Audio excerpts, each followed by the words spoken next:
Hello guys, welcome to my channel Angie the Bookaholic. If this is your first time here and wondering what I'm doing here, I talk about books and all things related to books, including TV shows and movies. So if you love those type of content, please subscribe to my channel. It is July and today I thought that it is a nice time to take a pause and look back at what I've been doing with my reading in the first half of 2023. So basically, this is a media check-in. Basically, I want to share with you how many books that I read, what I liked, what I did not like, and what I look forward to reading, etc., etc., etc. So without further ado, let's get into it. My target for this year, guys, for the number of books that I want to finish reading is 60. I read around 50 books last year, which I almost missed. So I thought that, okay, I need to push myself a little bit more and, focus on my reading. And being part of this booktube community is a huge, huge motivation to read more and more books and to pick up my pace, which I've been wanting to do since a long time. Not because I want to reach any numbers or, I want to beat somebody in terms of the number of books that I read. No, it's just that there is so much to consume out there, right? So many stories, and I want to read them all, which is impossible. So I want to read as much as possible, and that can only be possible if I speed up my reading pace. So that's the reason I wanted to push it, and I set the goal at 60 as opposed to 50 from last year. I am happy to announce that I read 34 books, which is like 56%, and this is only till end of June, right? So I haven't counted in what I have read in July. I read 14,624 pages, and that's super cool, right? If you consider it's only 34 books and I read 14,624 because there were many long books that I read. Let me see. I read a book which is 1,007 pages. And that is Shadow Rising. That was the biggest book that I read this year. And the second biggest book that I read this year is The Grand Conspiracy by Janie Wurtz. What a brilliant, brilliant book. The shortest book that I read, let us see. It is The Intruder, which was 257 pages. And the second shortest was The Legends and Latte, which was 296 pages. I had a great reading year so far, I think, considering my reading pace and my reading habits. I think it's a great sign of what is to come. So that's what I read in terms of quantity. Now let's see the quality of the books that I read. Overall, if I think what I feel, my gut feeling is that I had a great reading year in terms of quality as well. I had great thrillers which I read. I definitely read great, fantastic fantasy books as well. If you ask me in terms of quality, how would you rate my reading year so far? It would be 4.5 stars. Even if you pick my least favorite book of this year, I would still say it was an average. It was not a complete washout. Continuing with the topic of quality of the books that I read, what was my most favorite books? My most favorite books, okay? I want to check my Goodreads, and there are 12 books that I rated 5 stars out of 34. That's a great, great number, right? So I will quickly read them out for you because we don't have all the time in the world. Grand Conspiracy by Janie Wurtz, Sometimes I Lie by Alice Feeney, The Stone Sky by N.K. Jemisin, The Last Lie by Alex Lake, The Shadow Rising by Robert Jordan, what a beautiful book, and Seeds of War, which was an arc that I read by João F. Silva. Then I have 7 Days by Alex Lake, one of my favorite thrillers this year. Fugitive Prince by Janie Wurtz. No surprises there. The Obelisk Gate by N.K. Jemisin, which is book number 2 in the Broken Earth trilogy. The Dragon Reborn by Robert Jordan. Discipline is Destiny by Ryan Holiday. That's the one non-fiction book that I read this year. And The Family Upstairs by Lisa Jewell.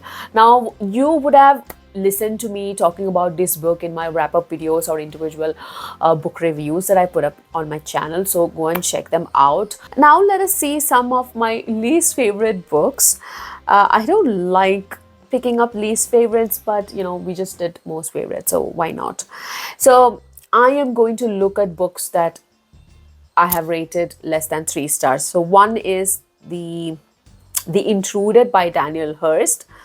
I did talk about this book in my wrap-up video back in April. If you check out April's wrap-up video, you will definitely see an update about this book. There were a lot of twists and turns in this one. This is a thriller book, but the ending felt quite forced and not plausible. The Last Girl to Die by Helen Sarah Fields.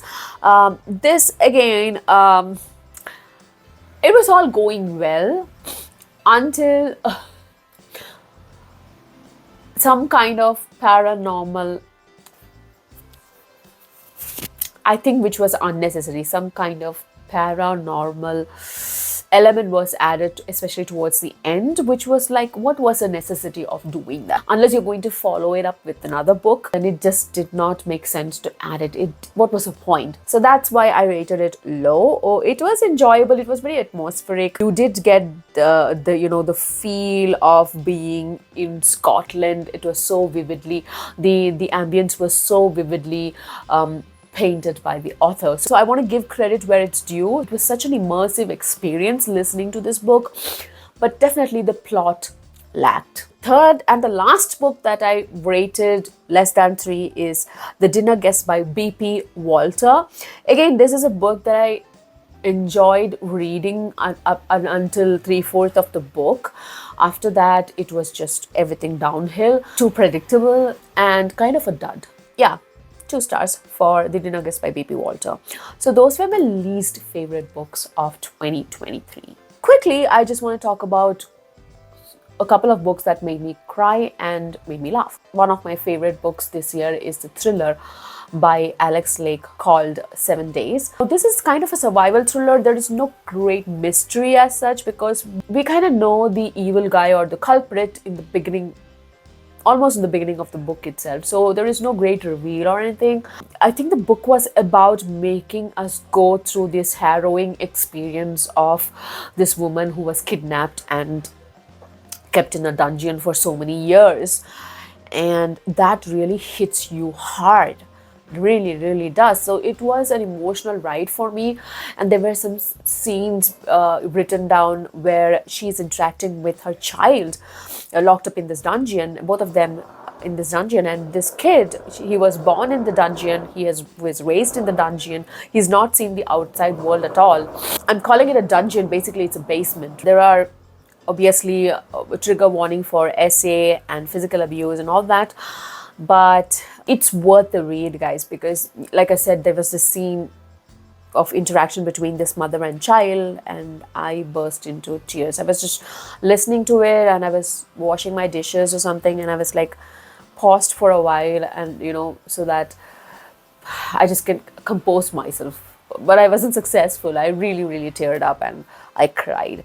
And that rarely happens with me with books. So I really want to shout out to the author Alex Lake. He's written such a brilliant thriller book, which was emotionally wrecking. And the next book that made me cry is Peril's Gate. Then books that made me laugh, not many, because I'm generally reading fantasy, which is like mostly grimdark, and also thrillers and murder mysteries. So what's there to laugh, right? So that's why, but I still managed to pick up 2 books in this category. And the first one is The Dragon Reborn, mainly because of Matt. There are scenes of Matt Cawthon which are so hilarious. Like I was literally laughing out loud during some of his scenes. So that book really made me laugh, even though it is this huge, grim, dark fantasy adventure journey quest, but it has these light moments as well, and that's the brilliance of Robert Jordan, how well he has written the story. It's not just mad, but there are some other, interactions and banter between the girls also. Sometimes, like, it just cracked me up. Another book that made me laugh, I would say, is Legends and Lattes. It didn't make me laugh, but it was a very pleasant experience. I was smiling throughout. It was a de-stressing experience for me. I didn't love the book. I just rated it 3 stars. But I, took my time out for this book because it was kind of a very, like I said, de-stressing experience. It was doing, yoga or something. It was, yeah, just taking a nice breath of pause amidst these grim dark fantasy / murder mysteries. That is my year so far, guys. Thanks for tuning in. This is Angie signing off. I will see you soon in another video. Till then, read books and have fun.